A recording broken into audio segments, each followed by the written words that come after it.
Welcome to a new edition of Radio Chanel, Stories that Transcend Time. Today we are joined by a true intellectual giant. He is the man who revolutionized physics, mathematics, and astronomy, whose laws of motion and gravitation shaped modern science as we know it. Without further ado, let's welcome the one and only Sir Isaac Newton. Thank you, Chanel.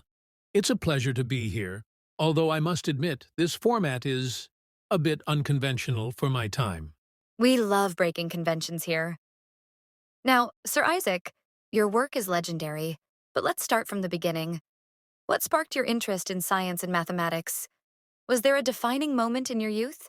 It's hard to pinpoint a single moment, but growing up at Woolsthorpe Manor, my curiosity was natural. I spent hours observing the world around me. When I attended Cambridge, that curiosity deepened as I encountered the works of great thinkers like Galileo and Kepler.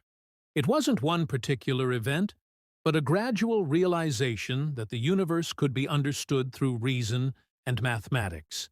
Clearly, you didn't waste time. Your laws of motion and universal gravitation are revolutionary. Let's talk about the famous story. Was it really an apple falling from a tree that inspired your theory of gravity?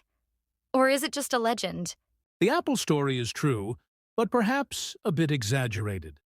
I was contemplating the forces at work in the natural world, and watching the apple fall helped me reflect on how that same force could govern celestial bodies like the moon. So, yes, the apple played its part, but it was just one step in a much longer journey of thought. Incredible. From apples to planets, that's quite the leap.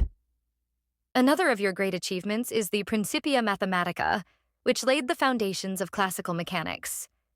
Tell us, what was the process of writing such an influential work like? It was exhausting, to say the least. I spent years refining my ideas, testing equations, and ensuring everything was logically consistent. It was an immense challenge, but I felt an obligation to share my understanding of the natural laws. This work required not only intellectual rigor but also perseverance to complete. And you certainly showed perseverance. But, Sir Isaac, let's talk about your other side. You were also deeply involved in alchemy and theology. How did these interests align with your scientific efforts? For me, science, alchemy, and theology were not separate, but interconnected. I believed that unraveling the mysteries of nature was like discovering the divine plan. Alchemy, though often misunderstood, was another way to explore the secrets of the natural world. It may seem unconventional today, but it was an essential part of my intellectual journey. Speaking of unconventional, it's time for everyone's favorite segment, Gossip and Controversies. Sir Isaac, your rivalry with Robert Hooke is legendary. What can you tell us about that? Ah, yes, Robert Hooke. He was a brilliant scientist, but our personalities clashed. He accused me of borrowing his ideas, something I always vehemently denied.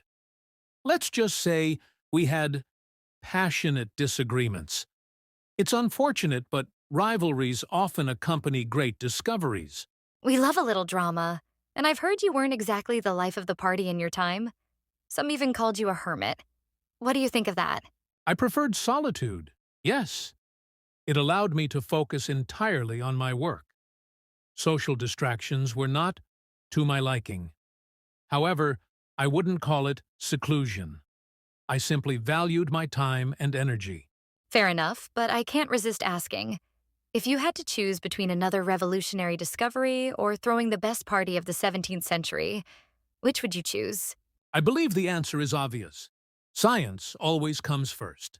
Always so serious. Now, Sir Isaac, there's something we can't overlook. In your writings, you mentioned calculations about the end of the world, based on your theological and scientific studies. What can you tell us about that? Ah, yes, my calculations about the apocalypse. By analyzing biblical texts and correlating them with historical events, I estimated that the end of the world, as we know it, could occur after 2060. But let it be clear, it was not a definitive prediction.